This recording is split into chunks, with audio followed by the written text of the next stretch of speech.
Je nous prie de bien vouloir y prendre nos places. Na tusi tuchukue nafasi. Nous allons devoir aller vite ce soir. Tutaenda kwa haraka jioni hii.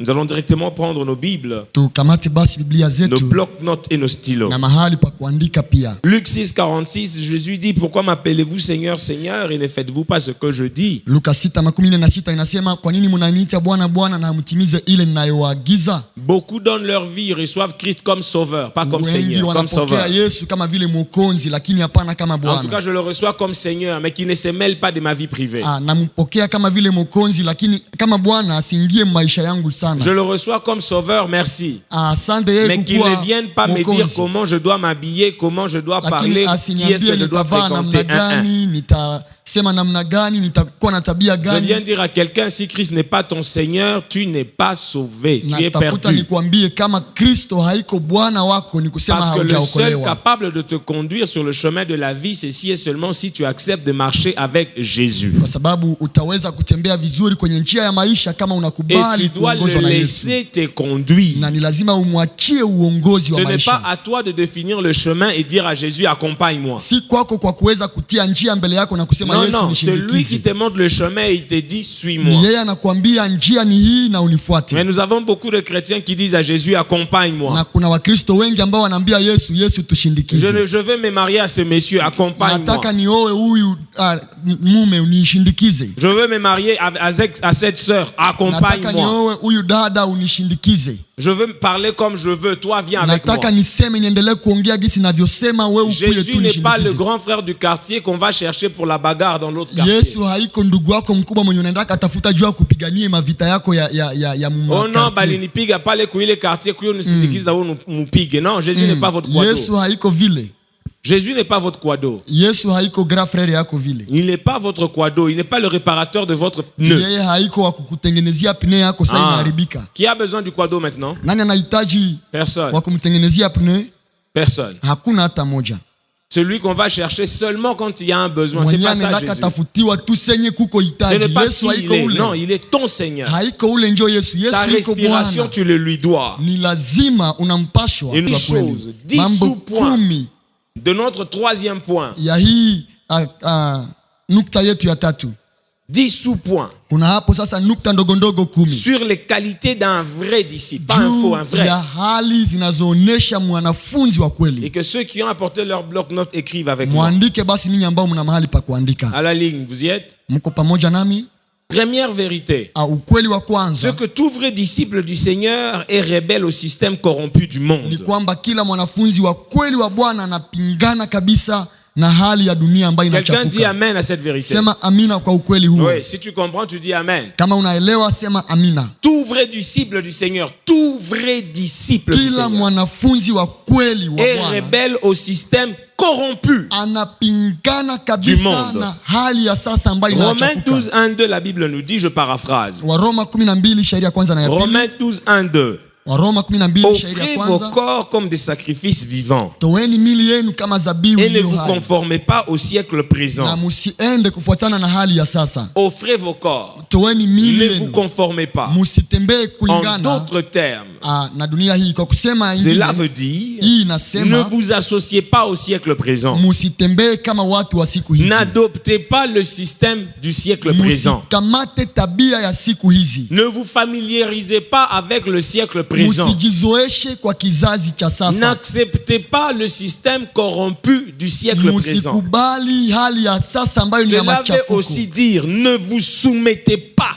au système du siècle présent. Nyenyekee jinsi ya sasa ya Ne kuongoza. vous soumettez pas. Musinyenyekee kwa au hali ya siècle sasa. présent. Musinyenyekee tabia ya Cela siku veut hizi. aussi dire Inamaanisha pia n'ayez aucune affection pour le siècle présent. musipende kamwe siku hizi. Cela veut aussi dire Hii inamaanisha pia nagez à contre-courant de votre génération. muweze kuenda kinyume ya ile inayokuwa Ce n'est sasa. pas parce que toute ma classe triche que je dois tricher. Sio L'apôtre kwa Paul sababu dit ne vous conformez pas. Masomo yenu yote ni ya watricher na unakuwa Ce tricher. n'est pas parce que tout le monde dit cherchons l'argent que tu dois Sio adopter kwa ces sababu slogans. kila mtu anasema tutafute pesa na Ne unakamata ile vous yako. conformez pas. Usifuate Ce n'est mwenendo pas parce que ule. tout le monde a un copain que tu dois aussi avoir un Sio kwa copain. sababu kila mtu iko na kope na wewe Ce ukwe n'est na pas yeye. parce que tout le monde dans ton entourage est un ivrogne Sio kwa alcoolique sababu hystérique que tu dois aussi devenir un warafiki alcoolique. wako wote ni walevi na wewe utaanza kukunywa. Ah non. Hapana. L'apôtre Paul dit ne vous conformez pas. Paulo anasema msitembee kulingana na mwenendo wa C'est là la sasa. caractéristique d'un premier vrai disciple. Iko hali ya kwanza ya mwanafunzi wa Ah kweli. oui, il est rebelle au système. Yeye anaasi Dis hali avec ya moi sasa. rebelle. Sema muasi. Rebelle au système. Muasi wa hali ya En siku d'autres hizi. termes, ne suivez pas les habitudes des gens de ce siècle. Kwa kusema ingine, msifuate tabia za watu wa siku hizi. Parce que le Seigneur nous a sauvés, il nous a délivrés, il nous a sortis du système. Kwa sababu Yesu ametuokoa, ametufungua toka mwenendo wa siku hizi. Par son sang, nous avons été libérés de cette génération perverse. Kwa damu yake tumeokolewa toka kizazi hiki Lorsque nous kipotevu. avons décidé de croire en l'œuvre de la Wakati croix. tuliamua kuamini kazi ya msalaba. Le système de ce siècle a rejeté Dieu et sa parole. Namna ya siku hizi imetupilia Mungu na neno Ne lake. nous conformons pas à ce Kwa hivi siècle. tusifuate mwenendo wa siku Dieu hizi. a été chassé des institutions. Watu wamefukuza Yesu toka Dieu makambuni a yao. été chassé des écoles. Wamemfukuza masomo Sa yao. parole a été chassée de nos Neno bureaux. lake limetosha kwenye maofisi Et zetu. même dans certaines églises, Dieu a été chassé. Hata ndani ya makanisa fulani La fulani preuve, Mungu c'est que nous haiko sommes hayo. l'église de la Odyssée et le Seigneur dit, voici, je me tiens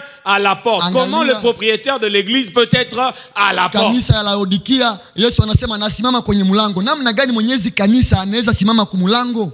Et il dit, je frappe. Na anasema niko On nabisha. frappe de l'intérieur ou de Mtu l'extérieur. anagongaka na iko ndani au na iko nje. On frappe pour entrer ou pour sortir. Mtu anagongaka juu aingie au juu Comprenez le atoke. siècle dans lequel nous vivons. Mwelewe sasa kizazi ndani mwake Ce qui veut tunaishi. dire que Jésus n'est même pas dans certaines Ambayo églises. inamaanisha kwamba Yesu haiko hata makanisa fulani Dans fulani. certaines églises, il n'est pas là. Ndani ya makanisa fulani fulani Yesu Alors haiko tena pose-toi la ndani. question, est-ce qu'il est dans ton église? Sasa jiulize, je iko mkanisa yenu?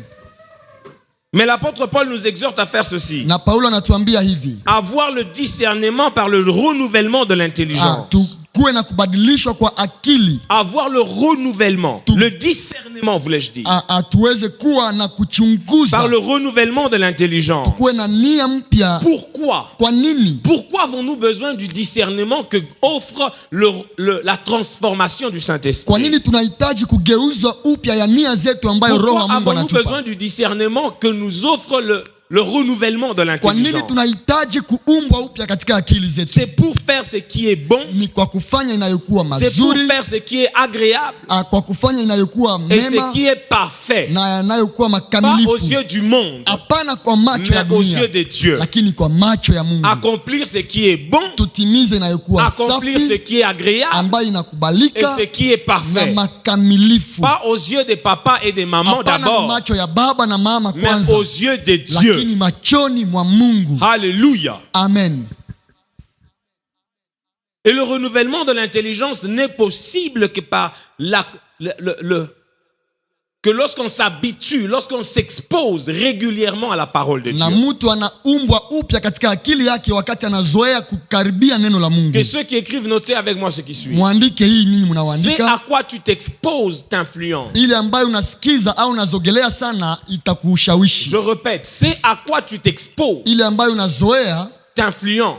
itakushawishi. Plus tu t'exposes à la parole de Dieu, Ukizogelea sana neno ya cette Mungu, parole aura de l'influence sur ton caractère. ile neno itabadilisha Cette tabia parole yako. aura de l'influence sur tes Ile actes. neno itabadilisha Cette matendo parole yako. aura de l'influence sur ton Hii comportement. maneno ya Mungu itabadilisha, Cette itashawishi parole aura de tabia yako l'influence sur ton tempérament. juu ya namna yako ya Plus kukua. tu t'exposes à la parole de Dieu, Unapozogelea neno la elle Mungu guidera tes pas. itaongoza Le hatua psaume zako. 119, le verset 105, la Bible dit: Zaburi 119 ta parole shairi ya est une lampe à 105 mes pieds inasema neno lako ni taa et kwa une miguu lumière yangu sur na mon sentier. nuru kwenye njia yangu. Elle éclaire mon chemin. Inaangazia njia yangu. C'est à quoi tu t'exposes t'influence. Ile ambayo unajizoesha yako, C'est normal que tu n'arrives pas à itakuambukiza. sortir de la masturbation. unashindwa kutoka ndani ya Parce que tu masturbation n'arrêtes pas de t'exposer à des images obscènes de la kwa pornographie. sababu unaangalia mara na mara picha mbaya za C'est normal pornografi. que tu n'arrives pas à te détacher de ce copain. Unashindwa kuachana na Parce ule que kope tout wako ton entourage, c'est copain et copain kwa sur copain. sababu Tout le monde a un warafiki copain. yako wote, kila mtu iko na kakope yake. Si tu fréquentes des hommes qui recherchent le royaume des cieux et sa justice, Ukitembea na watu ambao wanatafuta tu ufalme te wa Mungu na mettras haki aussi à yake, rechercher le royaume des na cieux we et sa utaanza justice. kutafuta ufalme wa Mungu na haki yake. Alléluia. Amen. À quoi t'exposes-tu? Wewe uko unajizoesha kunini? plus tu t'exposes à ces femmes qui sont insoumises à leur mari, unapozoea wale wanawake ambao hawanyenyekee mbele ya tu bwana auras beau zao, venir à l'espace roux, tu seras insoumise à ton mari. na wewe hautaingia tena hapa, utakuwa Parce que mkosefu wa toutes tes adabu nyumbani. copines sont des rebelles à la loi de Dieu. Maana rafiki zako wote hawatii sheria ya Mungu. Tu es adultère et infidèle à ta femme parce que tous tes amis sont des adultères et des Uko infidèles. mwasherati na unakosa uaminifu kwa mke wako kwa sababu warafiki wako wote vile njoo C'est à wako. quoi tu t'exposes, t'influences. Ile ambayo unajizoesha yako Et inakuambukizaka. tout disciple du Seigneur ne doit pas s'exposer à l'amour du monde, mais à l'amour de la parole de Kila Dieu. mwanafunzi wa Kristo ni lazima asijizoeshe kwa kupenda Tout dunia, vrai lakini disciple apende du neno. Seigneur est rebelle au Ni système. lazima kila mwanafunzi wa kweli akuwe muasi kwa namna ya Pour ceux dunia. qui écrivent, notez. Mwandike La pia connaissance de la parole de Dieu. ya kwamba kujua neno ya Mungu, La connaissance de la parole de Dieu. ujuzi wa neno la La Mungu, connaissance de la parole de Dieu ujuzi wa neno ne se communique pas par imposition de main. haikwake mtu haipatake mkuwekewa mikono. Non, Hapana, non. hapana. La connaissance de la parole de Dieu Hautajuaka neno ya ne se Mungu communique pas par imposition kwa de main. kukuwekea mikono. Oh, bapa uniombe na mimi nikuwe na ile Ujuzi ya connaissance, neno. ile ujuzi ya neno. Non, Hapana, non. haipokelewi Tu vile. dois lire ta Bible. Ni lazima usome Biblia Tu dois yako, consacrer du temps de qualité à ta Bible. utoe muda mzuri kwa Biblia yako, Éteindre ton téléphone. uzime simu Ne yako, reçois aucun appel pendant 1 heure. usipokee hata Parce que tu lis apele ta moya. Bible. Wakati unasoma Biblia Tu dois t'exposer à ta ni Bible. lazima Tu ujizoeshe dois kwa aimer les maandiko, enseignements. ufurahie Et mafundisho. c'est comme ça qu'on acquiert de la connaissance des Hivi ndivyo Écritures. mtu anapata ujuzi wa neno. Deuxième vérité. Ukweli wa pili Tout vrai disciple du Seigneur est pèlerin sur la ni terre. kwamba kila Mkristo wa kweli iko mpita njia hapa duniani, ni msafiri. Tout vrai disciple du Seigneur est voyageur. Kila mwanafunzi wa kweli iko msafiri Tout vrai duniani. disciple du Seigneur est pèlerin, voyageur Kila sur la terre. mwanafunzi wa Yesu iko mpita njia, iko 1 msafiri Pierre duniani. 1, 17, la partie B. Petro wa kwanza mlango wa kwanza 17b yake 1 inasema, Pierre 1, 17, la partie B, la Bible dit, conduisez-vous avec crainte pendant le temps de votre pèlerinage. mutembee na woga kwa saa yenu ya safari hapa katika dunia. Conduisez-vous avec crainte. Basi muishi katika heshima, Conduisez-vous dans l'obéissance totale à la parole de Dieu. mutembee kwa utiifu kamilifu kwa neno la Mungu. Conduisez-vous avec tremblement. Mutembee mkitetemeka kabisa, Parce que vous êtes pèlerin sur kwa la terre. sababu ninyi ni wasafiri duniani. Notre patrie n'est pas céleste, notre patrie n'est pas terrestre. Inji yetu haiko ya hapa, Elle est céleste. iko ya huko juu. Pour tout vrai disciple, Kwa kila mwanafunzi sa wa kweli, maison n'est pas la terre, sa maison nyumba est au yake ciel. haiko dunia, ni kule Et mbinguni. je ne suis pas d'accord avec ceux qui disent que le cimetière est notre dernière demeure. C'est Na faux. sikubaliana na wale wanaosema makao yetu ya mwisho ni kwenye makaburi. Hapana, C'est faux. iko ya bongo. La demeure éternelle est définie par le choix que tu prends aujourd'hui. Mahali pako pa mwisho kunatokana na chaguo yako ya Ma leo. demeure éternelle sera aux côtés du Seigneur. Mahali pangu pa mwisho Dans napojua la ni joie et karibu na l'éternité. Bwana, katika furaha na Le umilele. cimetière, le tombeau, le cercueil Makaburi sijue n'est sanduku, rien d'autre qu'une phase, qu'une adresse intermédiaire. iko tu njia inayokuwa katikati, Point. ni ile. Mais un jour, je sortirai de cette Lakini terre. siku moja nitatoka katika Je dis à udongo. mon épouse, quand je mourrai, inutile de faire comment on appelle ça? Des deuils avec beaucoup d'argent. C'est inutile. Nimeambia mke wangu nitakapokufa usitumie pesa nyingi Allez kwa prendre le mazishi menuisier yangu. du coin, qu'il prenne le mesure, bois de coffrage, vous vous mettez dans le temps. Atengeneze sanduku tu na mbao za kawaida munizike Ça ndani. rime à quoi de m'acheter un cercueil de 25 000 $? Pour honorer l'archevêque Smith? Non, Kwa nini c'est une munizie bêtise. ile yote ile? Appelez le voisin. Iko uongo, iko bure, iko Après, mzaha. appelez le menuisier qui est là. Mwite menuisier Il pale. prend des mesures Mseremala kamate parce mesure que je zangu. ne suis plus là. Ce Kwa sababu n'est que la tente qui reste. Niko tu pale sawa vile Et ne m'enterrez pas dans un tombeau. Mettez-moi dans un trou. munitie mshimo. Afin que mbao iose na mwili yangu que le reste entre en contact avec le sol. Hivi nirudie kudongo kabisa. Parce que le sang de martyr est une sémence pour l'église. Kwa Le sang sababu de martyr. damu ya wafia injili iko est une sémence pour l'église. mbegu kwa ajili ya Et kanisa. j'ai accepté de devenir cette sémence le jour où j'ai dit oui à l'appel. Na nimekubali kuwa ile mbegu siku nilikubali. Je lui ai dit, ne me construis pas un mausolée. Kufuata Yesu. Ne me construis pas un mausolée. Usinijengee nyumba juu ya kaburi Je yangu. n'en aurai pas besoin. Sitahitaji ile nyumba. Ile franga ya mausolée munipatia yo sai nianze kuikula sai. Sai. Hapana kesho sai. Donnez-moi cet argent. Ono mnatapigana, mnatanizika wapi bama konye mtanitupa munitie tupale na basi. Le plus important que je suis en train de me reposer. Ya muhimu ni kwamba nikuwe niko katika pumziko nzuri. Que si je meurs à Butembo, papa Léon enterrez-moi ici à Butembo. Kama nakufia Butembo munizike Dites à Butembo. ma femme de venir pleurer mon corps. Mwambie bibi yangu akienililia huko. Point. Si Dieu permet que je meure ici, Kama c'est Mungu que mon corps anaruhusu soit une nikufia sémence. hapa Butembo, nitakufia hapa, ninakuwa mbegu kwa ajili ya injili. Munipatia une couleur Léo. Musinete ma contribution c'est nous ici ku Léo njo.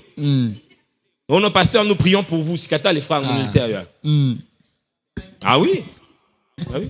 Quand papa Léon meurt, c'est là qu'on se rend compte qu'il avait des grandes relations. Maintenant, que ces grandes relations viennent soutenir l'œuvre. Ndio mnaleta misaada yenu, muilete saa hizi. Cortège ya magari, afaye nayo nini? Mukuye ku séminaire, mutie magari kule nje. Il va faire quoi avec? Rien du tout. Et il ne verra rien de tout ça. Hataonaka ile yote mtakayofanya. Muifanye leo. Je passe. Napita. Travaillons de notre mieux sur la terre. Hivi tufanye yetu yote duniani. Être disciple du Seigneur ne veut pas dire qu'on est parasite sur la terre. Non. Kuwa mwanafunzi wa Kristo si kusema kwamba uko wa Je ne bure bure travaillerai kudunia. plus, je n'étudierai plus, je ne ferai rien. Sitajifunza tena, J'attends que Jésus sitatumika. revienne. Mimi ngoja tu Yesu akuye. Uta. J'ai aimé une expression à Goma, des comédiens disaient Mende itakuluma. Nous sommes appelés à impacter le monde, Tunaitwa kutisha dunia, à influencer par une vie pratique. kuonesha maisha kamilifu kwa dunia. Le Seigneur te permet d'être fonctionnaire, soit disciple du Seigneur à la fonction publique. Mungu akikupa kazi kwenye fonction publique, Le kuwa Seigneur te mwanafunzi permet kule. d'être député, Mungu soit akikupa un député disciple kuwa du Seigneur. député, uoneshe kule kwamba uko mwanafunzi wa Soyons des Yesu. hommes intègres qui prônent les valeurs du royaume Kuwa là où Dieu nous mwaminifu place. mahali pale Mungu amekutia, ukionesha Nous sommes maadili ya des élèves, ufalme. soyons des bons élèves. Kuwa mwanafunzi mzuri mahali Oh unasomea. non, je ne vais rien faire sur la terre, je suis pèlerin. Mie Kwetu niko ni kule tu, niko yulu. naenda, Non. niko napita, Le sitafanya temps kitu que tu es sur duniani. la terre impacte la terre afin que Christ soit vu en toi. Mpango wa Mungu wewe kukua kudunia ni ili kwamba Kristo Si aonekane tu dois ndani devenir yako. millionnaire, deviens millionnaire en Christ. Kama utakuwa na pesa nyingi, kuwa nazo Si tu dois ndani ya devenir Yesu. une grande célébrité, deviens une célébrité pour Christ. Kama utakuwa mtu mkubwa sana, onekana kwa ajili ya Pas pour Yesu. ta gloire, pour la Hapana gloire kwa de Jésus. utukufu wako, lakini kwa utukufu wa Yesu. Alléluia. Amen. Mais quelle que soit la gloire sur la terre, Asa. gardons la pensée de l'éternité. Haijalishi utukufu gani duniani, tuweze kuchunga Gardons akili la ya pensée umilele. de l'éternité. Tujue kwamba milele N'oublions iko. pas que nous mourrons. Tusisahau kwamba Viendra kesho un temps tutakufa. où tout va s'arrêter. Itafika muda ya hapa chini itaisha. Jean 14, le verset 2. Katika Yohane 14 shairi ya La pili, Bible dit, Biblia inasema, il y a plusieurs demeures dans la maison de mon Père. katika nyumba ya baba yangu kuna makao Si cela mengi. n'était pas, Isingelikuwa vile, je vous l'aurais dit. ningeliwaambia. Je vais vous préparer une place. Naenda kuandalia makao. Je vais vous préparer Naenda kuandalia une place. makao. Afin que là où je suis, Ili mahali pale que niko, vous y soyez, ninyi mkuwe pale vile Ah. vile. kwetu ni wapi? Mbinguni. Mais il nous a laissés sur terre. Ametuacha duniani. Le salut n'est pas pour aller au ciel. Wokovu haiko kwa ajili ya kwenda mbinguni. On n'est pas sauvé pour aller au ciel. Hatuokoke kwanza juu tuende On mbinguni. est sauvé pour sauver d'autres. Tunaokoka juu tuokoe pia Ah oui? wengine. Ni ile. Ah oui? Ni ile. Quelqu'un me parle d'un réveil qu'il y a aux États-Unis. Mtu ananiongelesha juu ya uamsho unaokuwa Moi, je lui ai Marekani. dit le jour de la Pentecôte, Nilimwambia siku ya ce Pentecote n'est pas un esprit d'adoration qui est tombé. haiko roho ya maabudu njoo C'est un iliangukaka, esprit qui est descendu avec le fardeau pour les âmes qui se lakini perdent. roho ambayo ilishuka kwa ajili ya Il y aura kuvuta un réveil nafsi dans la ville de zinazopotea. Butembo quand on verra des hommes et des femmes se repentir de leurs péchés et donner leur vie à Jésus. Uamsho wa kweli utakuwa Butembo Aussi wakati nafsi longtemps que ces zitamrudilia gens n'ont pas Kristo. encore fini d'adorer pour gagner des âmes, pour moi, c'est pas un réveil. C'est un culte Wakati watu wa d'adoration qui est prolongé. Marekani watakuwa wajaacha kuabudu na kwenda Non, tafuta mais qu'on nafsi se le dise, zilizopotea. qu'on se le Ile dise. haiko uamsho. C'est mon point de vue. Ile iko namna yangu Mais ya qu'on se le kuona. dise, bibliquement, Tuambiane ile. c'est pas encore un réveil. Katika Jusque Biblia là. Marekani hakuja kuwa C'est uamsho. juste là un culte qui est prolongé. Iko tu ibada Nous wanazoziendelesha. attendons que le culte soit fini. Sio Bashuke tunangoja. mulimani baende ubiri injili. Allez, ni sawa. itakuwa uamsho wa C'est kweli. là le réveil. Ile ndio uamsho sasa. Adoration tout. Non, il faut sortir aller prêcher. Inabidi watoke waende kuhubiri. Il n'y a pas réveil quand on est tous ici réunis. Non, c'est Hakuna pas ça le uamsho réveil. wakati sie tuko Il y a hapa réveil si quand wote on hivi. finit. On allait ta fouille Dieu à Yesu kule inji. Il y a un réveil à Butembo, il y a un réveil. Et les gens viennent à Jésus en Na masse. watu wanakuja wengi kwa Yesu. Le réveil vient avec la repentance. Uamsho unakuja na toba ya kweli. C'est pas des gens qui pleurent Jésus. Non, c'est pas ça le réveil. Haiko ile ndio uamsho kulia kwenye C'est pas madhabahu. ça le réveil. Haiko ile. Ils pleurent pourquoi? Wanalia kwa nini? Ça, moi, musique dans mon goût. Les larmes ne veulent rien dire. Machozi hayasemi lolote. Vous savez combien de fois j'ai pleuré quand j'étais hypocrite Unajua mara ou un ngapi chrétien nimelia charnel? nilipokuwa mnafiki na Mkristo wa mwili. Je passe. Napita. Troisièmement, pour ceux qui écrivent. Ya tatu kwa wanaoandika, Tout vrai disciple du Seigneur est ambassadeur sur la terre. kila mwanafunzi wa Kristo iko balozi duniani. Et il est représentant du Seigneur Yeye sur la ni terre. mwakilishi wa Bwana hapa duniani. Il est mandataire sur la terre. Yeye ni mwakilishi. Il vit non selon les règles et les coutumes du monde, Anaishi hapana kulingana na asili ya dunia, mais selon les règles et les coutumes du pays qu'il a envoyé, parce qu'il vit pour les lakini intérêts de ce pays anaishi qu'il a envoyé. kwa kulingana na maadili ya inji iliyomtuma, kwa sababu anaishi kwa ajili ya ile inji. Un ambassadeur ne travaille pas pour ses intérêts. Mwakilishi hatumiki kwa ajili ya faida Il yake, travaille pour les intérêts de la nation qu'il a envoyée. anatumika kwa ajili ya faida ya inji Un iliyomtuma. ambassadeur ne vote pas dans les pays où on l'a envoyé.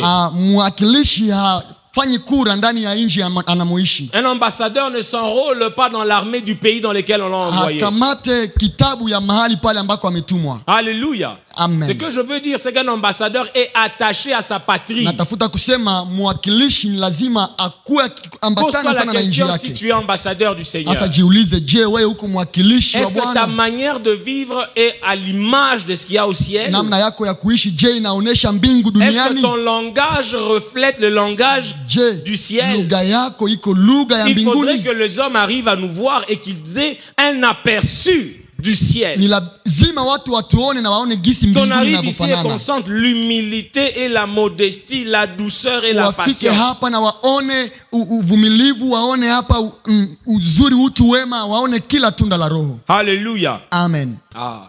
C'est face à l'adversité qu'on sait qui est converti et qu'il y a encore beaucoup de progrès à Ni faire. mahali kuna upinzani, ni pale tunaona nani ameokoka, nani hajaendelea vizuri. Alléluia. Amen. Alléluia. Amen. 2 Corinthiens 5:20. Wakorinto wa pili, La Bible dit, nous Tano faisons makumi donc mbili. les fonctions. 2 Corinthiens 5:20. barua ya pili ya Paulo kwa Wakorinto mlango wa 5:12. Permettez-moi mes amis, il faut qu'on aille vite. 2 Corinthiens 5:20. La Bible dit, nous faisons donc les fonctions d'ambassadeur. Basi sisi ni wajumbe wa Kristo. Un ambassadeur est un envoyé. Mjumbe ni Un ambassadeur est un ametumwa. ministre. Iko mtumishi, Un ambassadeur est un représentant. iko Et mwakilishi. l'apôtre Paul dit que nous faisons office d'envoyé, de ministre, de représentant pour Christ. Na Paulo anasema sisi ni wajumbe wakilishi wa Kristo. Nous cultivons la vie de Christ afin que Christ soit vu au milieu du monde, au milieu des hommes. Tunaishi maisha En ya nous. Kristo ili watu waone Kristo kupitia maisha yetu hapa Nous sommes duniani. appelés à influencer par une vie pratique. Tunaitwa kutisha dunia kwa maisha yetu. Quatrième vérité. Kweli ya ine, Tout vrai disciple du Seigneur kila mwanafunzi wa kweli wa Bwana est un enrôlé dans l'armée de Dieu, dans l'armée du ameingizwa Seigneur. katika jeshi ya Bwana. Tout vrai disciple du Seigneur Kila Mkristo wa kweli est mwanafunzi, un enrôlé yeye ameingizwa dans tayari l'armée du Seigneur. ndani ya jeshi ya Bwana. Il travaille pour l'honneur et la gloire de son commandant suprême, Jésus. Anatumika kwa ajili ya kamanda wake Yesu. Ah oui. Ni ile. Vous avez jamais remarqué ça? Je, hamjawahi ona ile? Quand un commandant va à l'armée avec ses hommes et qu'il remporte la bataille, c'est lui qu'on décore, c'est le commandant suprême. Wakati shujaa anaenda kwenye vita na waaskari wake, C'est lui qui yule ambaye monte en anatupiwa promotion, maua, c'est le commandant suprême. anayetupiwa maua ni kamanda. Mbaji, Papa Léon, que Dieu vous donne des Mungu intercesseurs akupatie loyaux waumbaji wazuri qui se sacrifient pour que vous wanaojitoa ili wewe puissiez atteindre les objectifs que Dieu vous a assignés. ufikie malengo ya Mungu. Pas des intercesseurs qui diront chez nous tunamwombea. Hapana waumbaji. Si ndio tuliona ile vision haikuwa hata yake. Ile maono ilikuwaka yetu. Nous travaillons pour les intérêts de Christ. Tunatumika kwa ajili ya faida za Yesu. Ah, l'onction de la langue est en train de tomber sur vous, frère.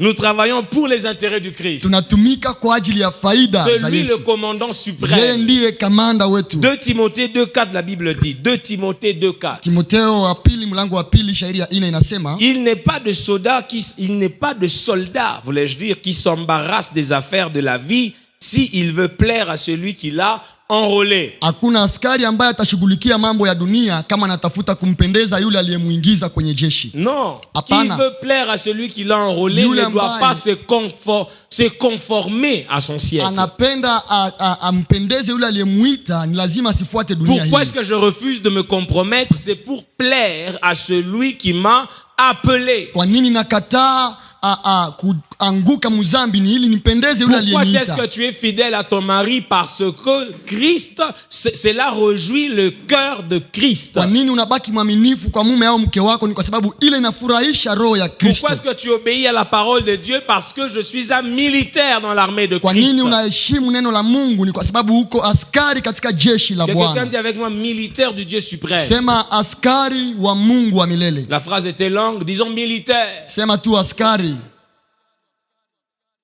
Militaire, nous sommes des militaires, mes Sisi frères. ni askari. Et pour ceux qui écrivent, notez avec moi Hivi mwandike pamoja que nami la première caractéristique de toute armée forte, ya kwamba kile kinachoonesha jeshi yenye nguvu, la première caractéristique de toute armée forte, ile kitu ya kwanza tunaona kwa jeshi yenye nguvu c'est la discipline. iko mizani, La discipline. kukuwa na Une discipline. armée indisciplinée, quelles que soient les armes qu'elle peut avoir, elle battra toujours en retraite stratégique. Jeshi ambayo hata ikuwe na vifaa vya mzuri, pasipo mizani haitaweza Elle kushinda. n'avancera jamais, elle reculera toujours. Itakuwa ya kurudi nyuma siku Quand on zote. posera la question, pourquoi vous avez reculé? Il quoi stratégie? Quoi stratégie? Quoi stratégie? Toute armée indisciplinée reculera toujours. Jeshi ambayo haina discipline itakuwa ya kurudi Et nyuma si nous siku voulons zote. être des militaires efficaces dans l'armée du Seigneur, nous devons être Kwa hivyo disciplinés. tukitaka kuwa waaskari wazuri ndani ya jeshi ya Bwana, tukuwe na discipline. Alléluia. Amen. Alléluia. Amen. Nous discipliner par rapport à la chair. Tuwe na mizani juu ya mili yetu, Nous discipliner par rapport à la convoitise. juu ya tamaa Nous discipliner mbalimbali, par rapport à l'amour du monde. juu ya kupenda dunia. Ce n'est pas parce que je ressens des envies que je dois forcément tomber. Sio kwa sababu nasikia tamaa na itaniita mara moja nianguke. Le pasteur Marcelo, que je souhaite qu'un jour vienne ici et vous parler de ce chose, a une fois dit Mtumishi wa Mungu Marcelo ambaye nakusudia afike hapa que la amesema hivi, tentation n'est pas une obligation à pécher, mais un appel au péché. La amesema tentation jaribu n'est pas une obligation haiko shurti à kwa kufanya tomber dans le dhambi, péché. kwa kuanguka katika Quand dhambi. le diable nous tente, Hivi shetani il ne nous anapotujaribu oblige pas à tomber. hatushurutishe Il kuanguka nous donne mzambi. la possibilité de tomber. Yeye anatuonyesha kwamba Mais tunaweza fanya nous dhambi, avons et aurons toujours le choix. lakini tutakuwa na tuko na Tu as chaguo. le choix. Uko na Oh chaguo. non, j'ai été tenté. Non. Nilijaribiwa. Hapana, Ressentir des envies physiologiques, c'est normal. wewe kuwaka tamaa za mwili iko C'est kawaida. la preuve que tu es normal. Inaonesha kwamba uko na mwili inayotumika. Ah oui, c'est la preuve que tu es Iko normal. kionyesho kwamba uko mtu J'ai déjà kawaida. rencontré des chrétiens qui sont allés en retraite Nimekutana na Wakristo ambao wameenda kwenye pour mafungo dire à Dieu, enlève-moi les désirs de la na chair. kusema tutoshemo hii tamaa za mwili, Enlève-moi les envies sexuelles. Enlève, tutoshemo hizi enlève, hali za kimwili, hii tamaa za mwili, enlève. tutoshemo Quand hazo. le frère est sorti après son jeûne, il a ressenti ça encore. Il a dit, Wakati yes, alishuka kutoka kumlima akasikia tena inawaka. c'est normal. Iko kawaida, C'est normal, ni ma soeur, kawaida dada, que ton corps réagisse face à un bel homme. C'est mwili normal. yako iwake mbele ya mtu C'est mzuri. normal, mon frère. Iko kawaida Que ndugu, tu réagisses face à une belle sœur. C'est normal. unapoona mtu mzuri ujisikie mwili na waka. Et Kelamu, c'est normal. Iko kawaida, C'est normal. Iko Comment vous kawaida. dites Kelamu en Swahili? Créature. Créature. kiumbe Kiumbe. C'est normal.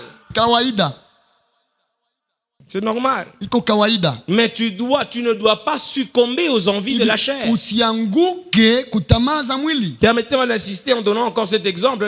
Le pasteur Jacques Vernou disait Mtumishi wa Mungu Verno amezoea kusema hivi, qu'être fidèle à sa femme, kukuwa mwaminifu kwa mke wako c'est comme vivre dans un jardin avec beaucoup de ni roses. kama kuishi katika bustani ambamo mna maua mengi, Mais j'ai déjà choisi ma rose. lakini nimechagua tayari liua yangu. J'ai déjà choisi nimechagua liua yangu mie. Avec le temps, elle se flétrit. Itawezekana iweze kupoteza uzuri Mais ce yake. n'est pas parce que j'ai déjà choisi ma rose que je ne remarque pas la beauté Sio d'autres kwa roses. sababu nimechagua yangu njo sionake uzuri ya zingine Cependant, maua. la fidélité, c'est remarquer la beauté d'autres roses, mais rester fidèle à sa vieille rose. Uaminifu ni C'est ça, la kujua fidélité. uzuri wa zingine maua na kubakia na ile liua yako.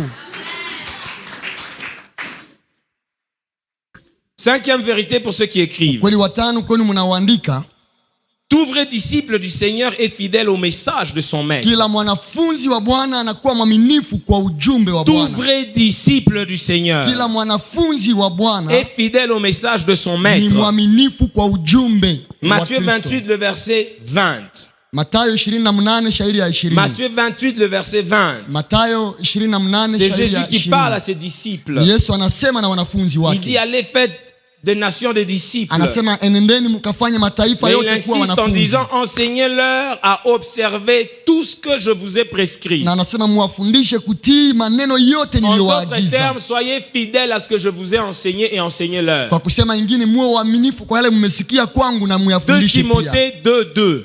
Timotheo wa pili mlango wa pili shairi ya pili. L'apôtre Paul dit à Timothée, Paulo anasema hivi na Timotheo, ce que tu as entendu de moi, yale umesikia kutoka ce kwangu, que tu as entendu de moi, yale umesikia kutoka kwangu, enseigne-le à d'autres, uyafundishe kwa wengine, à des hommes fidèles capables de les enseigner aussi aux autres. watu waaminifu ambao wataweza pia kuyafundisha kuyatoa kwa watu N'enseigne pas ce wengine. que tu sais, enseigne ce que j'ai enseigné. Usifundishe ile unayojua, lakini ile Et ambayo un vrai inakuamuru. disciple enseigne ce que Christ a enseigné. Na kila mwanafunzi wa kweli anafundisha ile Kristo Si Christ aliyofundisha. n'a pas approuvé l'homosexualité, je n'enseignerai pas en faveur de Kama l'homosexualité. Kristo hakukubaliana na homosexualite, sitaifundisha pia. Hébreu, Luc 12, le verset 48. Luka 12:48.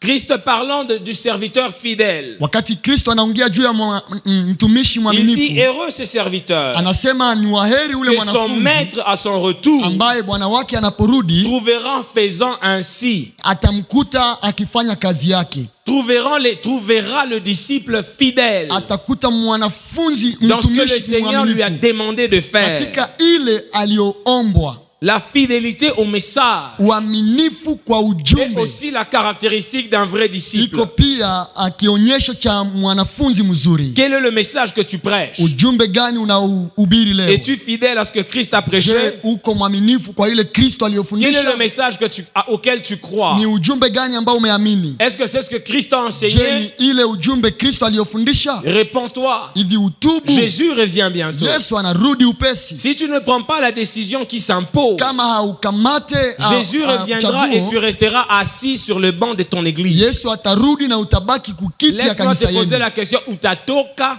pale Namna ahe? gani? Baliwa ulienda kukanisa. Wenjo sœur Antoinette, On t'a Yesu vu entrer à anarudia l'église. na Jésus unabakia. rentre, tu n'es Sœur pas Antoinette, levé. utatoka Ma sœur, kukanisa ile siku Comment aye. sortiras-tu de l'église? Imaginez que Jésus revient et je reste bandugu nitashuka pale.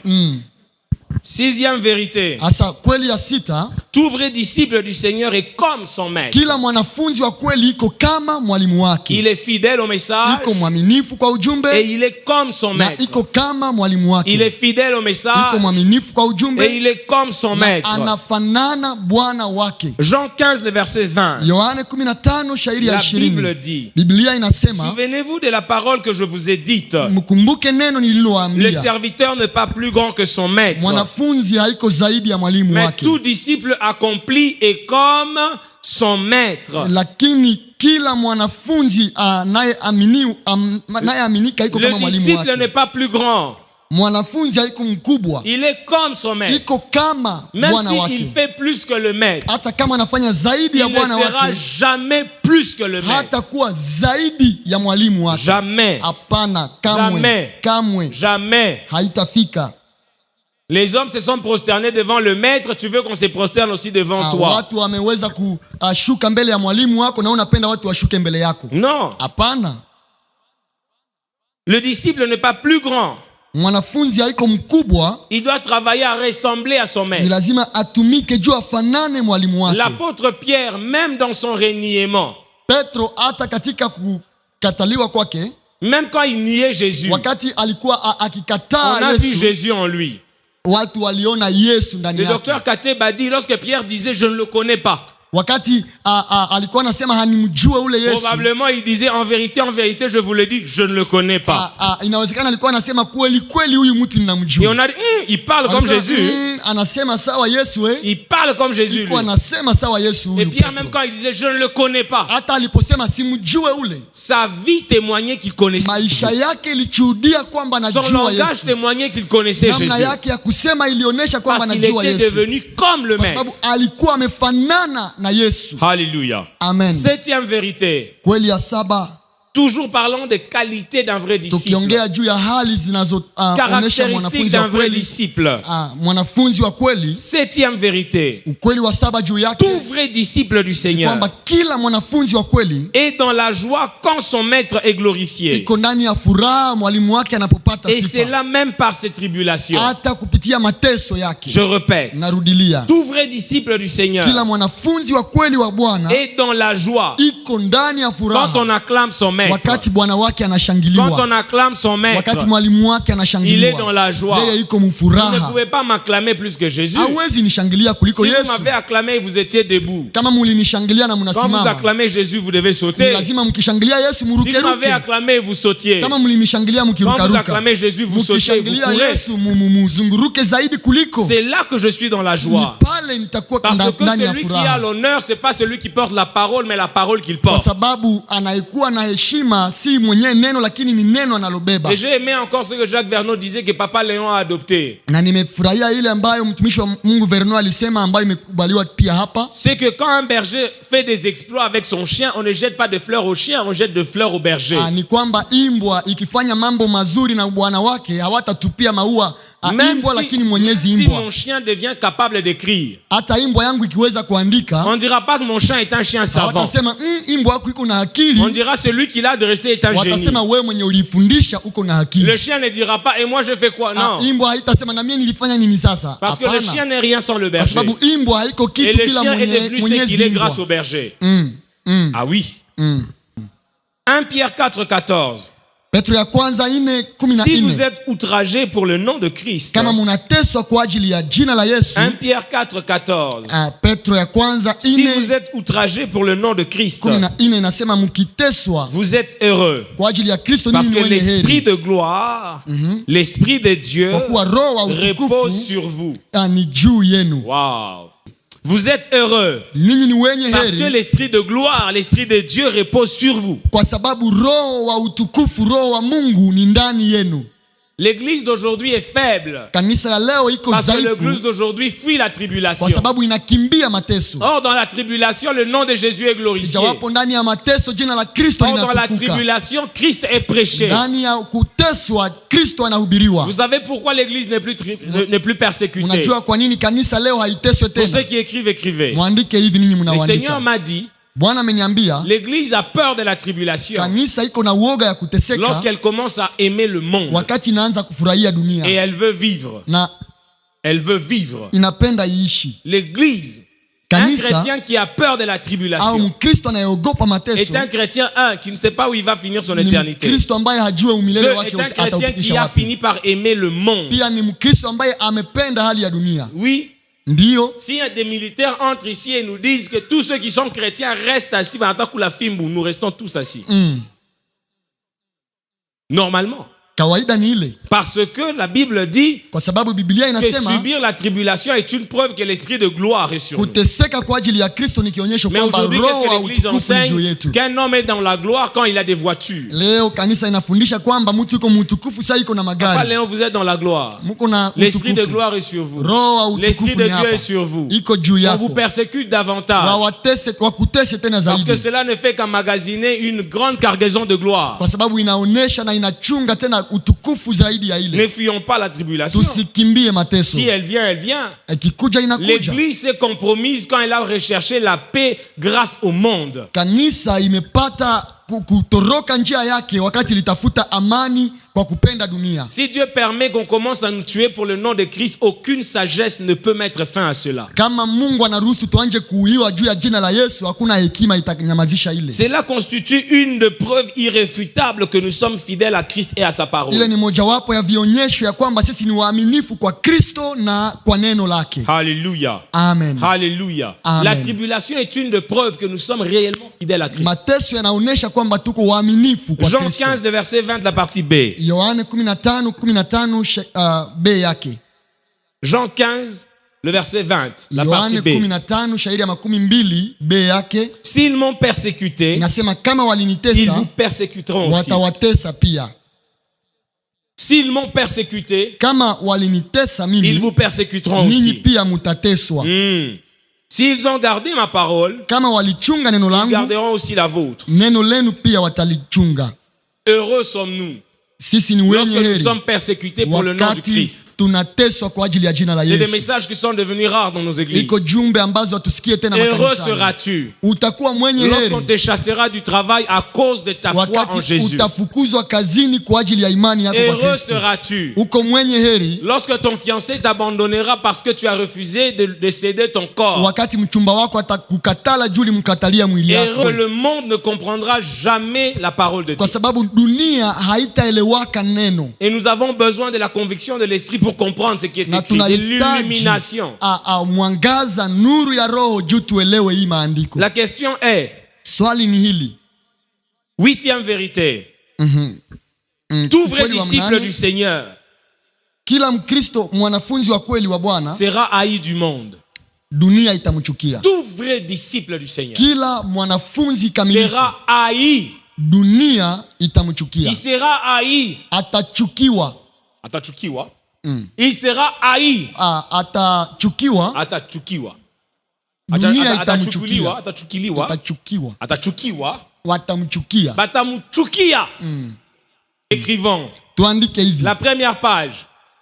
Eve Léon Siahava. Siahava. Quand vous tapez seulement Gofan TV, Gofan il y a que TV. ça. Et vous verrez la tête de Papa Léon quelque part, la chorale. On a noté? Alors le devoir que je vous donne, quand vous rentrez à la maison, vous vous connectez et vous likez la page. Vous la likez. Vous vous abonnez. Et vous activez la cloche de notification. Quelqu'un dit amen à cela. Parce que là, je vais vite. Et quelqu'un dit qu'on est dans bio. Or, si tu étais abonné, Papa Léon va juste poster cette prédication de ce soir ou demain matin et tu vas juste vérifier et écouter encore. Alléluia. Amen. Haiko vile basi. Bwana Yesu asifiwe. Amen. Je disais, tout vrai disciple du Seigneur sera haï du monde. Jean 15, le verset 18. Yohane 15 shairi ya 18. Jean 15 le verset 18. Yohane 15 shairi ya 18. Si le monde vous hait, kama dunia ikiwachukia, sachez qu'il m'a haï avant vous. Ninyi mjue kwamba ilinichukia mbele yenu. Si le monde me hait, kama dunia inanichukia, je dois comprendre qu'il a commencé par haïr d'abord mon maître inabidi nijue kwamba dunia ilichukia bwana wangu mbele ya kunichukia. C'est normal que le monde ne t'aime pas. Ni kawaida dunia kukosa parce kukupenda. Que le monde n'a pas aimé Jésus. Kwa sababu dunia haikupendaka Yesu. Et tout vrai disciple, na kila mwanafunzi wa kweli, un disciple authentique, mwanafunzi wa kweli kabisa, ne doit pas faire l'unanimité. Hapashwi kuwa kinyume ya hii. Il ne doit pas être aimé de tout le monde. Lazima asipendewe na watu wote. Non, non. Christ dit malheur à vous si on ne dira que, si tout le monde ne dira que du bien de vous. Kristo anasema ole kwenu kama watu wote watawashangilia. Vous imaginez un peu. Jaribu kufikiri. Donc malheur à moi si tout Butembo m'applaudit. Ni ole kwangu kama Butembo yote inanishangilia. Quand je prêche tout le monde dit prêche. Napohubiri kila mtu anasema ubiri. Il n'y a personne qui dit ni biae. Il n'y a personne qui se fâche. Hakuna mwenye anakasirika mahubiri yangu. Kidogo, revois ta prédication. Chunguza tena mafundisho yako. Mais aujourd'hui nous voulons être aimés. Nous voulons être acclamés. Leo tunapenda tushangiliwe. Tunapenda watupigie mikono. Oui. Ni ile. Quelqu'un dit ni biae. Oui. Aujourd'hui, on vit un christianisme où c'est plaisant. Les apôtres ont fait ça. Or, à leur époque, ils ont prêché l'évangile. Ndio kwa Yesu. Banakunasa. Ushakuliwa na simba. Mende unakimbiaka. Imbu unakimbiaka. Nyoka tusiseme. Sasa simba. Et on te dit, si seulement tu ne renonces pas à Jésus. Wanakuambia kama tu ukatale ule Yesu. Unaona ile simba? Wanakuonesha simba. Tutakutupa pale. Mpango ya simba. Na uko naona gize simba iko nakuya pole pole. Inajua kama utakimbia. Pole pole. Weho. Bakwambia kama tunakatala Yesu na kutupia kamba unatoka mushimu. Wanasema kama unakatala, okay. Sasa simba iko na kuona. Iko na shuhudia Mungu Baba, unanikumbuka leo. Unanitumia nyama ya hivi. Ya siku ya leo hivi. Surtout toi qui ne jeûne pas, qui est tout dodu là. Sasa wewe mwenye haufanyaki hata mafungo huko munene yote. Quand les lions te voient. Wakati simba inakuona. Qualité premium. Inaanza kupiga vigelegele. Baba, huyu ni provision à 2 semaines.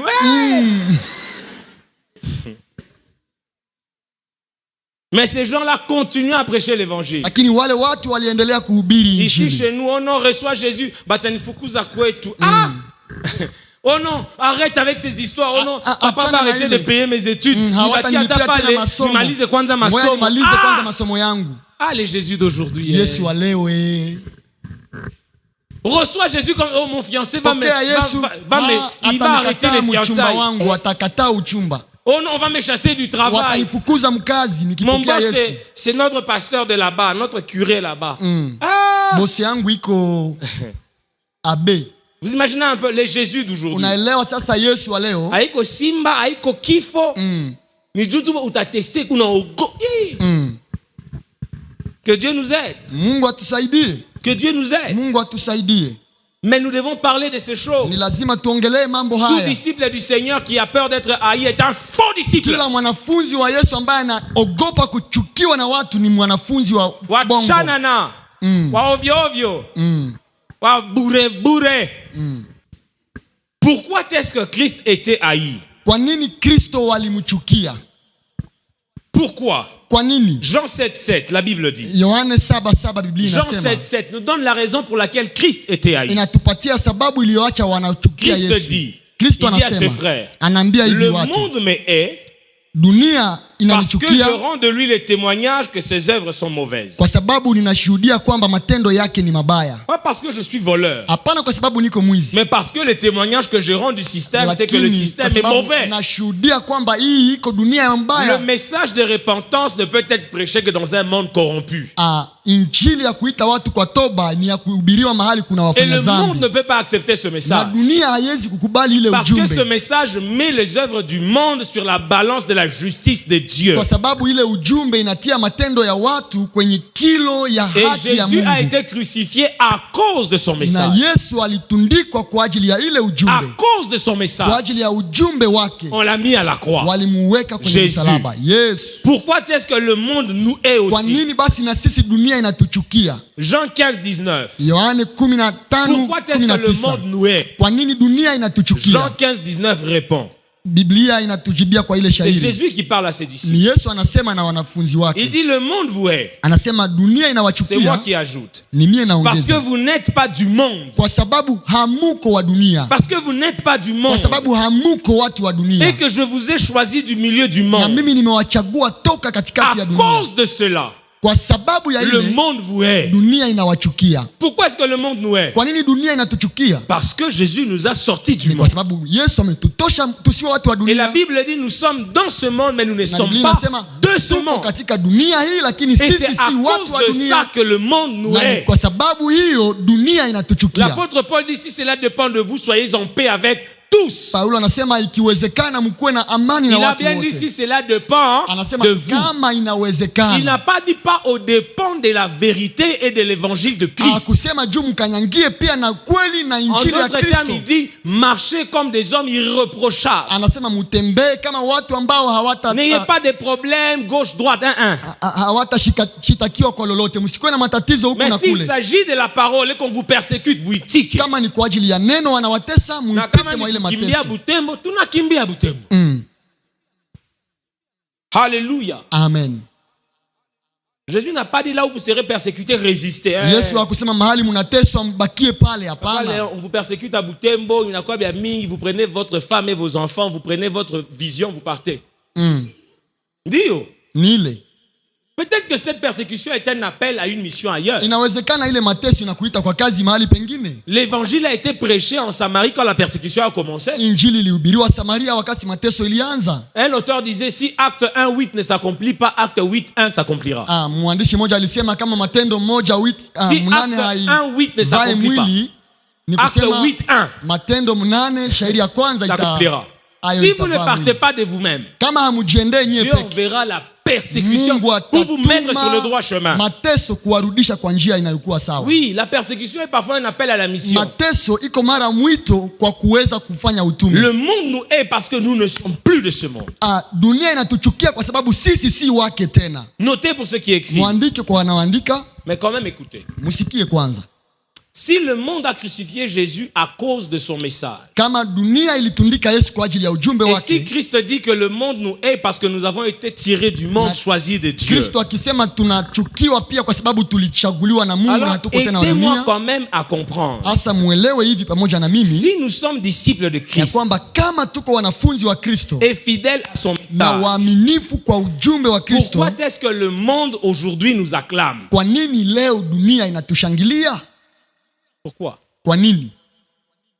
Si nous sommes réellement disciples du Seigneur, kama kweli kweli tuko wanafunzi wa Yesu, et que nous prêchons le même message que Jésus, na tunahubiri ile ujumbe ya Yesu, pourquoi est-ce que nous, le monde, nous acclame? Kwa nini si watushangilie? Alors que Christ, lui, pour ce même message a été crucifié. Kwa ile ujumbe tunatoa, Kristo aliwekwa kwenye msalaba. La réponse est simple. Jibu iko rahisi. C'est que nous ne prêchons pas le même message. Ni kwamba hatutoi tena ile ujumbe. Si nous prêchons le même message, nous avons enlevé certains éléments de ces messages. Kama tunahubiri ile ujumbe, ni kusema tumeifanya ikuwe masikini. Parce que le monde ne peut pas nous acclamer nous là où il a crucifié Jésus. Kwa sababu dunia haiwezi kutushangilia mahali pale ilitundika Yesu. Le monde ne peut pas nous comprendre là où il n'a pas compris Jésus. Dunia haitatuelewa mahali pale haikuelewa Yesu. Parce que nous ne sommes pas plus sages que Jésus. Kwa sababu hatuna hekima kuliko Yesu. Nous ne sommes pas plus intelligents que Jésus. Hatuna akili kubwa kuliko Yesu. Nous ne sommes pas plus instruits que Jésus. Hatuko na maarifa mengi kuliko Yesu. Non. Hapana. Non. Haiko ile.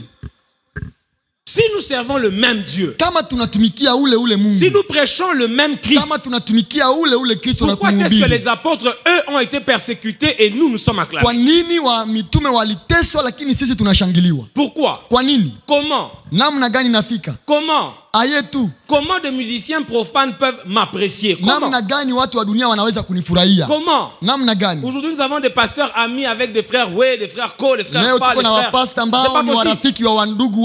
Et on prend des selfies, on a le temps pour un selfie. Vous pensez vraiment que le frère Fa peut m'inviter au restaurant? Mnafikiri kwamba ndugu Fa anaweza kuniita kwenye restaurant? Il va d'abord commencer à suivre certains lives. Ataanza fuata kwanza. On lui dit l'homme que tu vas inviter, voilà le message qu'il prêche. Quand je l'ai seulement en face de moi là.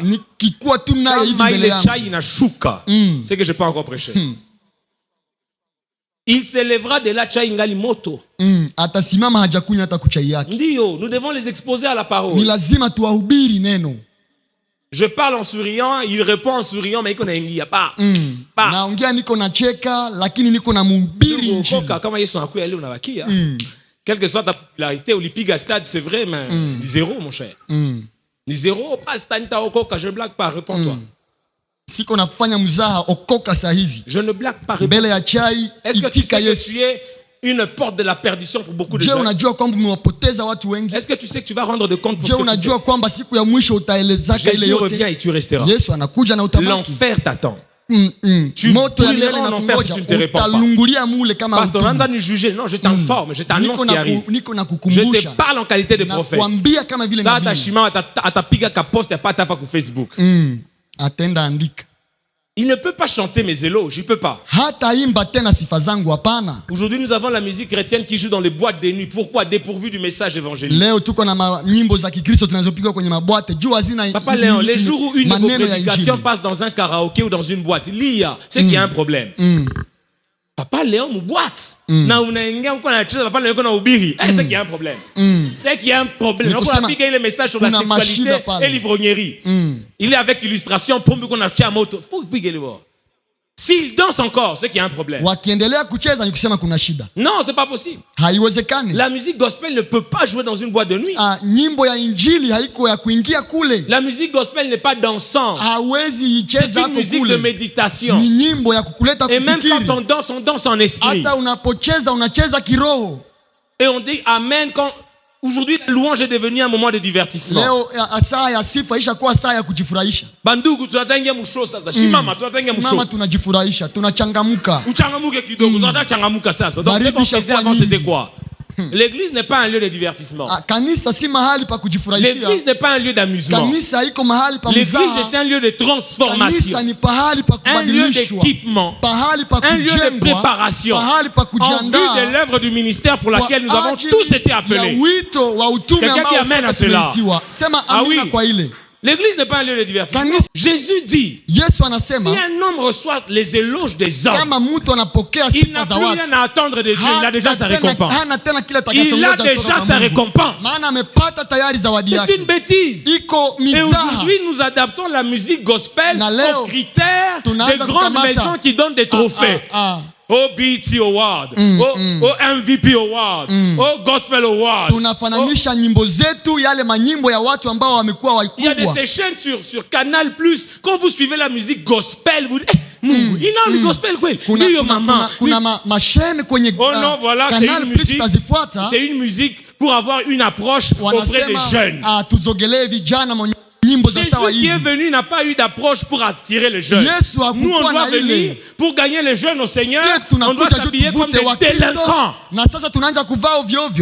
Et j'aimerais dire à la chorale, chantez pour Dieu, pas pour nous. Parce que celui qui va vous récompenser, c'est Dieu. C'est comme ça qu'aujourd'hui on a dans les églises, tout le monde va être payé. Tout le monde. Le musicien va être payé. Le protocole payé. Le caméraman payé. Et finalement, qui vous a appelé? Qui vous a appelé? Oh non, au Kenya, on paye le musicien. Nous ne sommes pas au Kenya. Aux États-Unis, nous ne sommes pas aux États-Unis. Et ce n'est pas parce que ça se passe là-bas que ça doit se passer ici. Ici, c'est Butembo. Koyanga noir. Tout ça pour être bien vu des hommes. C'est Dieu qui m'a appelé. Et c'est Dieu qui me paiera. Vous pensez que venir ici, papa Léon a des millions à me donner? Il n'a rien à me donner. Je suis venu parce que j'ai répondu à un appel du Seigneur qu'il a mis sur son cœur. Point. Et je ne prêche pas pour l'argent. Je ne prêche pas pour avoir des amis. Je ne prêche pas pour définir un club de fans. Fan club. Non. J'ai une responsabilité vis-à-vis de Dieu. Et si certains dans cette ville vont me haïr, alors c'est normal. Et si tout le monde commence à m'aimer, ce n'est pas normal. Ah oui. Ah oui. C'est pas normal. Donc c'est normal que tu te fâches. J'aime pas ces papas. Sipendake ule mhubiri iko makali. Una gisi kwa tongele. Si nikwambia kono nibeba tena hapo unaona sasa. Andrea totoa guys. Nous rendrons des comptes. Tutatoa. Et ce n'est pas parce que j'utilise ces tons que je ne vous respecte pas. Non. Je vous aime tellement que j'ai la responsabilité de m'opposer à ce qui n'est pas juste. Vous savez pourquoi la famille de Eli a été chassée du sacerdoce? J'apprends à mon enfant tôt attention avec les choses de Dieu. Plus elle grandit, plus les restrictions sont serrées. Ah, oui. Comment on l'a eu? Afin que Dieu ne dise pas, Smith, tu as toléré. Tu as aimé ta femme plus que moi. Ma sœur, si tu es vraiment disciple du Seigneur, pourquoi Dada tu n'es yangu, pas soumise? kama kweli uko mwanafunzi wa Yesu, aye tu haunyenyeke yake. Mama, si on demandait à papa ton témoignage, que dira-t-il de toi? Bwana yako témoignage yako atasema nini? Papa, si on demande à maman, elle dira papa wakiuliza bibi yako témoignage atasema nini? 7. Tout vrai disciple dans la joie. Mwanafunzi yeyote on glorifie son maître. Il n'est pas jaloux de son maître. Hata kuwa na wivu juu ya mwalimu wake. Si mon humiliation peut glorifier Jésus, kama mie juu nishushwe inaweza kutukuza Yesu, je dis à Dieu qu'on m'humilie encore. Nitambia Mungu anizaraulishe tena zaidi. Mais je lui dis donne-moi la force. Nitamwambia nipe nguvu. Parce que ça fait mal. Kwa sababu inaniumiza. Mais si mon humiliation te rend gloire. Kama hii kuzaraulishwa yangu. Si mon humiliation permet que ton nom soit glorifié. Inaacha jina yako itukuke tena. Alors qu'on m'humilie. Basi nishushwe tena zaidi. Si Dieu permet qu'on me gifle là à la porte. Kama Mungu anaruhusu nipigwe pale kwenye mlango. C'est parce que Dieu veut que toute la gloire lui revienne. Ni kama anapenda ni ili utukufu wote umrudilie. 8. 8. Sera haï du monde. Ni lazima dunia ikuchukie. Ni lazima. Ni lazima. C'est ce qu'il a dit, ni lazima. 9. 10. Avant-dernier point. Et demain on va continuer et dimanche on va clôturer. Na kesho tutaendelesha na Jumapili tutafunga. Parce que j'ai 12 vérités sur l'obéissance. Maana na kweli 12 ambazo nitagawa na 9. Tout vrai disciple du Seigneur. Kila Mkristo mwanafunzi wa Bwana soutiendra l'œuvre de son maître. Atasapoti kazi ya bwana wake.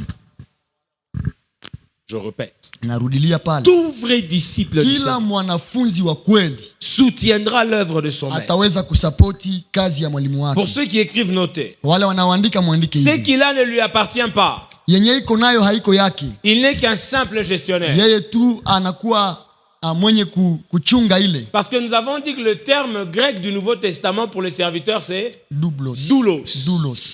Doulos ni neno ya Kigiriki ambayo inaonesha mwanafunzi au serviteur, mtumishi, esclave, mtumwa. Il n'a pas de droit.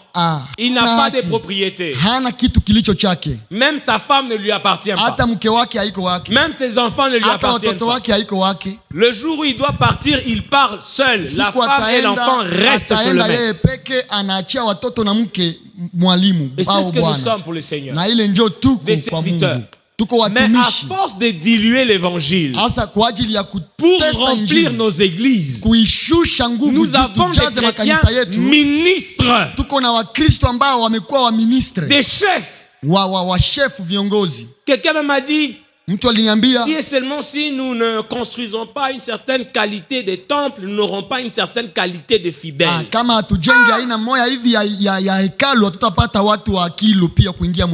Ah bon? Ah bon? Donc pour avoir des fidèles, nous devons avoir des boutons. Frère, où est partie l'humilité qui caractérisait l'église? Le président est réellement converti. Si Dieu lui dit de communier avec vous, il viendra, il se mettra sur le tabouret.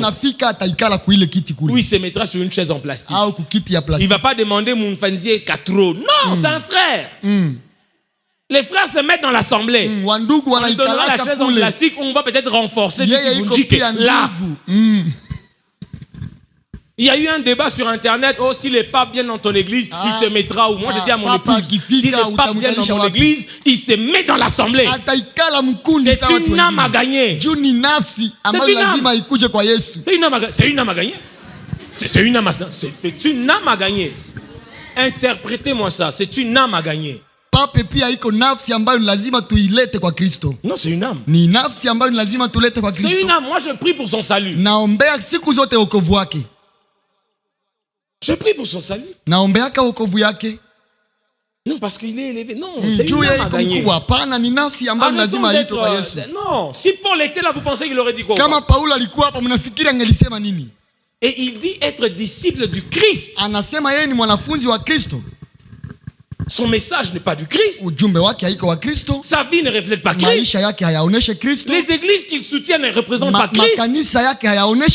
C'est une âme à gagner. Et beaucoup de prêtres ont du mal à gérer leur sexe. Beaucoup. Na padri wengi hawajui kuchunga mili zao. Les pasteurs tombent avec les femmes de la chorale. Les Wanaangukaka na prêtres, eux, tombent avec les enfants de la chorale de l'écodime.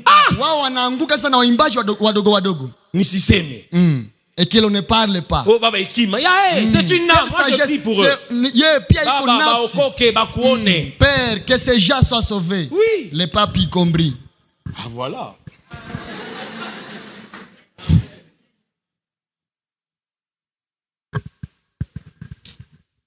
Tout vrai disciple soutiendra l'œuvre du Seigneur.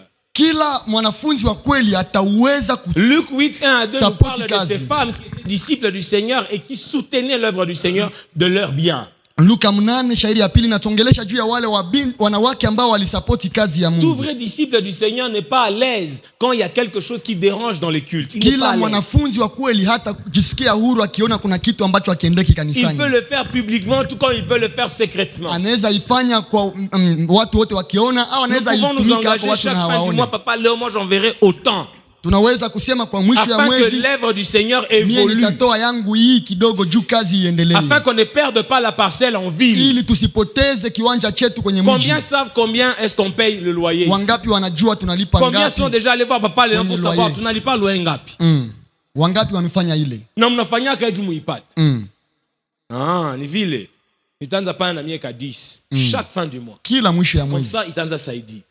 Quelqu'un de peut itaanza pana ka 100 chaque fin du mois. Selon que le Seigneur te le donne. Gisi roho Mungu anakuambia. Selon que tu as des moyens. Gisi unapia namna ya kujitoa. Mais on ne veut pas se soucier de comment l'œuvre évolue. Asa wewe haujali gisi kazi inaendelea. Bon, demain Dieu peut permettre qu'on enlève les tabourets à cause de Dieu Mugongi na chukaka. On nous apporte des chaises avec dossier. Kesho anatuletea viti vya kusegemea. Mais ça s'achète. Lakini vinauzwa. Ça s'achète. Vinauzwa. Ça s'achète. Vinauziwaka. Mais c'est là avec la contribution de tout vrai disciple qui a se réunir au Seigneur. Michango ya Wakristo wa kweli ambao wanakusanyika hapa. Quelqu'un dit amen à cela. Sema amina kwa ile. C'est ça un vrai disciple. Ni ile. Il soutient l'œuvre et la mission du Seigneur. Anasapoti kazi ya Bwana. Enfin, 10e vérité. Ukweli wa 10 ni kwamba 10e vérité.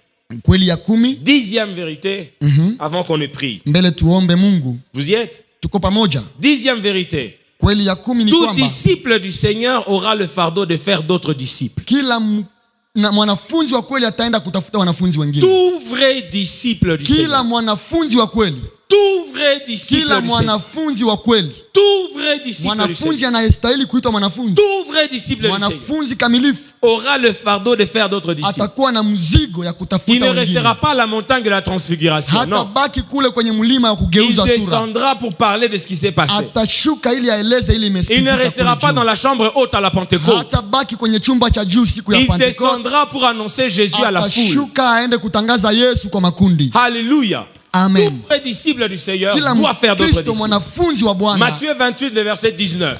Katika Mathayo 28 shairi ya 19. Mathayo 28 shairi ya 19 Yesu anasema enendeni, bâtissez de maisons, achetez de voitures mukajenge manyumba, et vivez heureux sur la terre. Mkuwe na magari na muishi na raha duniani. Si vile njoo inasema, ni vile. Bon. Allez. Enendeni. Et faites de grandes entreprises. Na mujenge viwanda vikubwa vikubwa. Gagnez de l'argent. Mkuwe na pesa nyingi. Mariez-vous. Mkuwe na mandoa. Vivez en paix avec les hommes. Muishi na amani na watu. Il n'a jamais dit ça. Yesu ayasemaka Jésus a dit. Yesu alisema, enendeni et faites des nations des disciples. Mukafanye mataifa kuwa wanafunzi. Qu'on vous persécute. Qu'on vous maltraite. Mais mourons en train d'accomplir cette mission. Mourons en train d'accomplir cette mission. Mourons.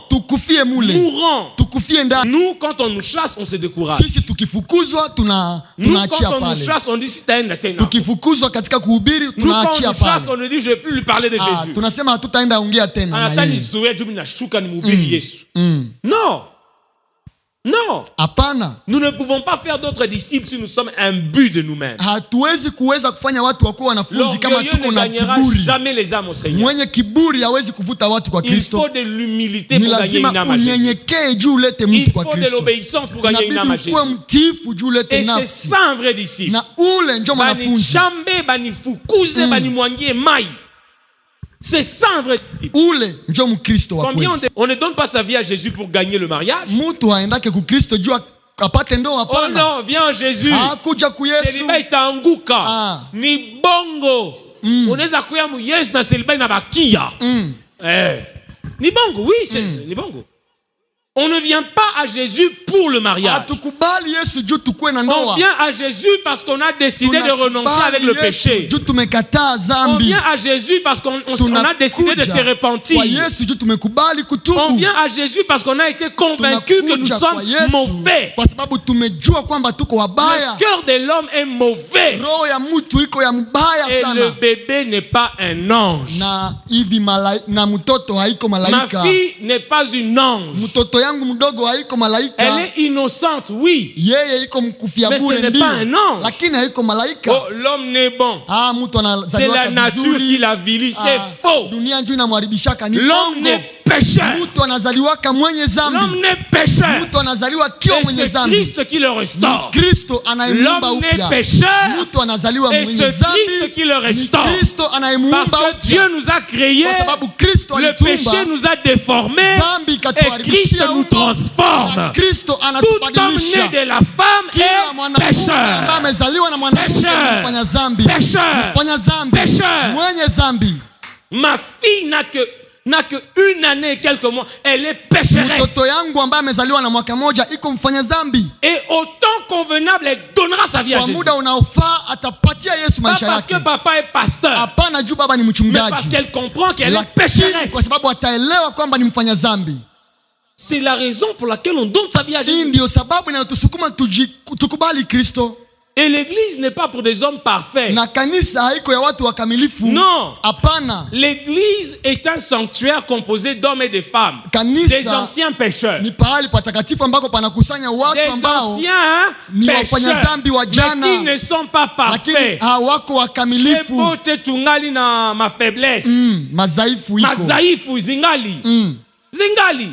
Mais on s'aiguise, on s'entraide, on se supporte, on se patiente, on s'exhorte. Alléluia. Amen. Arrêtons de faire croire aux gens que l'église est pour les hommes parfaits. Non, c'est pour les imparfaits. Des hommes qui reconnaissent qu'ils ont besoin de Jésus pour travailler à être parfaits aux yeux de Dieu. Nous ne sommes pas parfaits. Nous sommes perfectibles. Perfectibles. Arrêtons de prêcher ces choses. Ou quand on voit un chèque entrer dans l'église, on commence à le dévisager.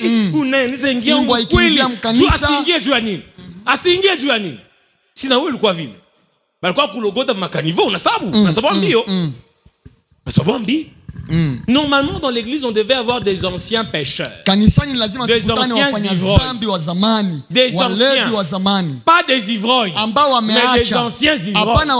L'église d'aujourd'hui, nous avons dans l'église des ivrognes, des voleurs, des impudiques, des sugar daddy et de sugar mommy, des polygames et des polyandres. Alléluia, alléluia, bongo. C'est pas possible. Un vrai disciple du Seigneur fera des disciples. Et nous ne ferons pas des disciples si nous-mêmes nous ne sommes pas des vrais disciples. Un faux disciple. Notez pour ceux qui écrivent. Un faux disciple fera des faux disciples. Un faux disciple. Un disciple hypocrite fera des faux disciples. Un disciple authentique fera aussi des disciples de Christ authentiques. Aujourd'hui, qu'est-ce que nous avons? Daddy est dans l'erreur. Personne ne le dit.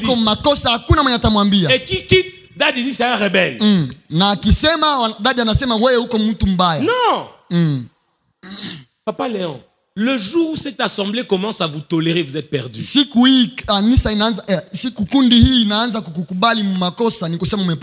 Vous êtes perdu. Non. On est toléré. Non, on en parle. En tout cas, il est sûr que il faut lui dire que je t'avais vu. En tout cas, ulinikwaza kabisa. Nilikuwa na ule dada. Mlishimama mbaya sana papa. Mais hakuna kitu hapana papa, nilikuwa busiku. Mimi nakuya kuambia, membangai balikona balikatala kuya kuambia. Et c'est ça les chrétiens d'aujourd'hui. Nous devons avoir des chrétiens comme ça. Ni lazima wa Kristo wakuwe vile. Papa leo kuna cheza na banamke mon ministère. Vous allez bien, ma fille. Viens me faire un câlin, ma fille. Ma fille. Bindi yangu. Ma fille. Bindi. Ma fille. Et la maman de Yohan voit ça, elle se tait. Maman ke Yohan non, maman. Vous venez le voir, papa. Ni mwili. Kuyambia mtumishi wa Mungu. Mina utaanguka. Kama nasema siwezi papa, gisi tunaanza sema siwezi, unaanza anguka pale. Mwanzo ile. Hapana siwezi ile ndio mwanzo. Un homme qui ne reconnaît pas qu'il peut tomber, c'est mwanaume ambaye hatambue kwamba anaweza anguka. Achunga tu tusikie song. Anaanguka ndio nilibambi.